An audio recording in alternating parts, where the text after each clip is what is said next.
नमस्कार। धार्मिक कथा सागर में आप सभी का स्वागत है। आज की कथा है तुलसी माता की। तो आइए इस कथा को प्रारंभ करते हैं। सावर्णी मुनि की पुत्री तुलसी अपूर्व सुंदरी थी। उनकी इच्छा थी कि उनका विवाह भगवान नारायण के साथ हो।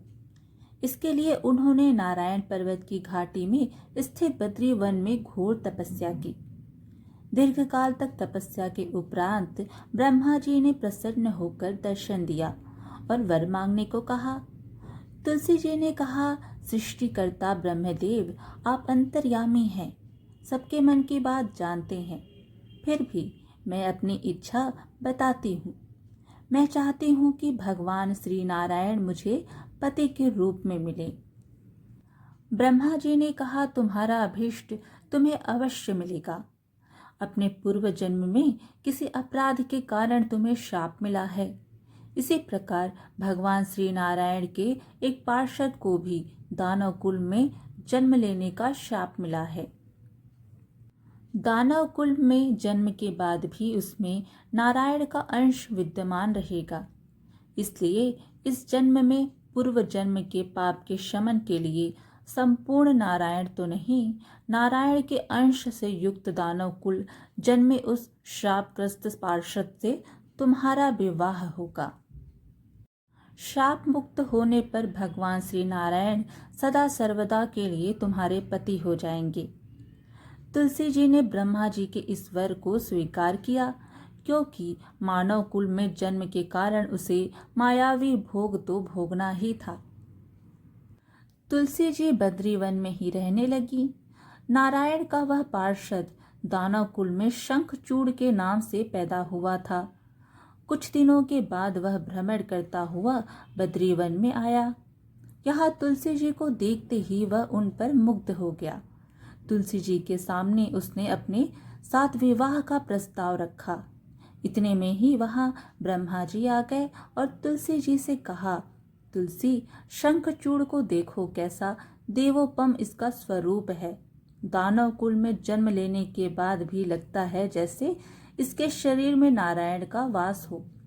तुम प्रस्ताव को सहर्ष स्वीकार कर लो। तुलसी जी को भी लगा कि उनकी तपस्या पूर्ण हुई, उन्हें इच्छित फल मिला है। शंखचूड़ के साथ उनका गांधर्व विवाह हो गया और वह शंखचूड़ के साथ उसके महल में पत्नी बनकर आ गई। शंखचूड़ ने अपनी परम सुंदरी सती साध्वी पत्नी तुलसी जी के साथ बहुत दिनों तक राज्य किया। उसने अपने राज्य का इतना विस्तार किया कि देवलोक तक उसके अधिकार में आ गया। स्वर्ग का सुख भोगने वाले देवताओं की दशा भिखारियों जैसी हो गई। शंखचूड़ किसी को कष्ट नहीं देता था, पर अधिकार और राज्य छिन जाने से सारे देवता मिलकर ब्रह्मा, विष्णु और शिव जी के सभा में गए तथा अपनी विपत्ति सुनाई। ब्रह्मा जी ने कहा, तुलसी परम साध्वी है, उसका विवाह शंखचूड़ से मैंने ही कराया था। शंखचूड़ को तब तक नहीं हराया या मारा जा सकता है जब तक तुलसी को न छला जाए। विष्णु जी ने कहा, शंखचूड़ पूर्व जन्म में मेरा पार्षद था। श्राप के कारण उसे दैत्य कुल में जन्म लेना पड़ा। इस जन्म में भी मेरा अंश उसमें व्याप्त है। साथ ही तुलसी पतिव्रत धर्म से वह अजेय है। फिर देवताओं की सहमति से भगवान शिव जी ने शंखचूड़ के पास संदेश भेजा कि या तो वह देवताओं का राज्य लौटा दे या फिर उनसे युद्ध करे।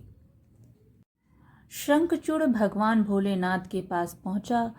उसने कहा, देवाधिदेव, आपके लिए देवताओं का पक्ष लेना उचित नहीं है।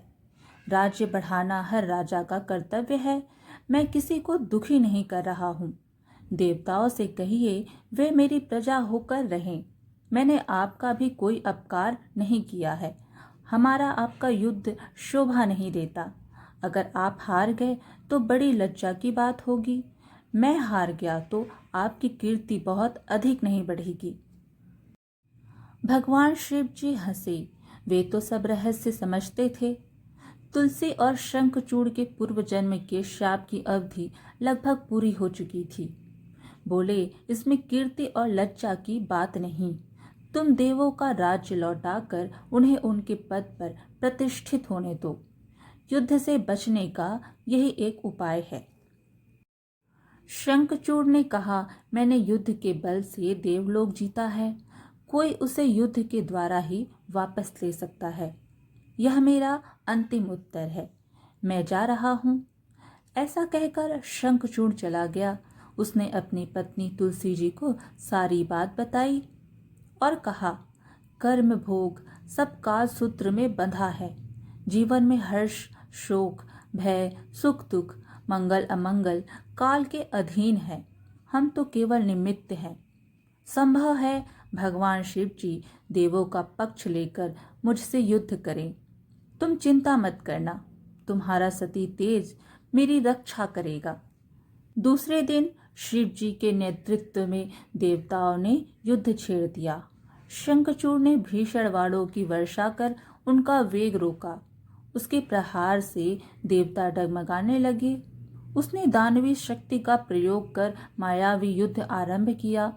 युद्ध स्थल पर वह किसी को दिखाई नहीं देता था, पर उसके अस्त्र शस्त्र प्रहार कर देवों को घायल कर रहे थे।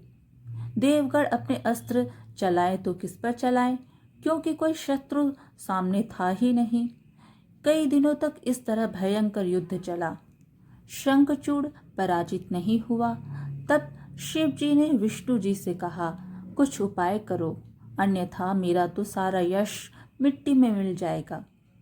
विष्णु जी ने सोचा, बल से तो शंखचूड़ को हराया नहीं जा सकता, इसलिए छल का सहारा लेना होगा। उन्होंने तुरंत अपना स्वरूप शंखचूड़ जैसा बनाया और अस्त्र शस्त्र से सज्जित होकर तुलसी जी के पास आए। बोले, प्रिय, मैं युद्ध जीत गया। सारे देवता भगवान भोलेनाथ समेत हार गए। इस खुशी में आओ मैं तुम्हें अंक से लगा लूं। पति को प्रत्यक्ष खड़ा देख तथा विजय का समाचार सुन वह दौड़कर मायावी शंखचूड़ के गले से लिपट गई। इस प्रकार पति पत्नी दोनों ने आलिंगन हो खूब खुशी मनाई। पर पुरुष के साथ इस प्रकार के व्यवहार से उसका सती तेज नष्ट हो गया। उसका सती तेज जो शंखचूड़ की कवच के रूप में रक्षा कर रहा था, वह कवच नष्ट हो गया। शंखचूड़ शक्तिहीन हो गया। यह जानते ही भगवान भोलेनाथ ने अपने त्रिशूल से प्रहार किया। त्रिशूल के लगते ही शंखचूड़ जलकर भस्म हो गया। शंखचूड़ के मरने को जानकर विष्णु जी अपने असली स्वरूप में आ गए। सामने अपने पति शंखचूड़ के स्थान पर भगवान विष्णु जी को खड़ा देख तुलसी जी बहुत विस्मित हुई। उनको पता लग गया कि स्वयं नारायण ने उनके साथ छल किया है। क्रोध में आकर उन्होंने श्राप दिया, एक सती स्त्री का सतीत्व भंग करने के अपराध में तुम हृदयहीन पत्थर हो जाओ। विष्णु जी ने तुलसी जी के श्राप को शिरोधार्य कर कहा, देवी, तुम्हारे तथा शंखचूड़ के कल्याण के लिए मुझे ऐसा करना पड़ा। तुम दोनों को श्राप मुक्त करना था। तुम भी अब शरीर त्याग कर तुलसी बिरवा के रूप में जन्म लोगी और मेरी पूजा तुलसी दल से होगी। मैं शालिग्राम पत्थर बनूंगा। मेरे शीश पर तुम आदर से विराजमान होगी। तुम्हारे पति की हड्डियों के चूर्ण से शंख की उत्पत्ति होगी। उस शंख ध्वनि से देवताओं तथा मेरी पूजा आराधना होगी। जहाँ शंख ध्वनि होगी वहाँ मंगलमय मैं विराजमान रहूंगा। तुमने पूर्व जन्म में बद्री वन में मुझे पाने के लिए बड़ी तपस्या की थी। अब अगले जन्म में मैं नारायण प्रस्तर के रूप में बद्रीनाथ वन में स्थापित होऊंगा और मेरी पूजा अर्चना फल फूल से ना होकर तुम्हारे तुलसी दल से होगी। मेरे शीश पर विराजमान होकर तुम मुझसे भी ऊंचा पद प्राप्त करोगी।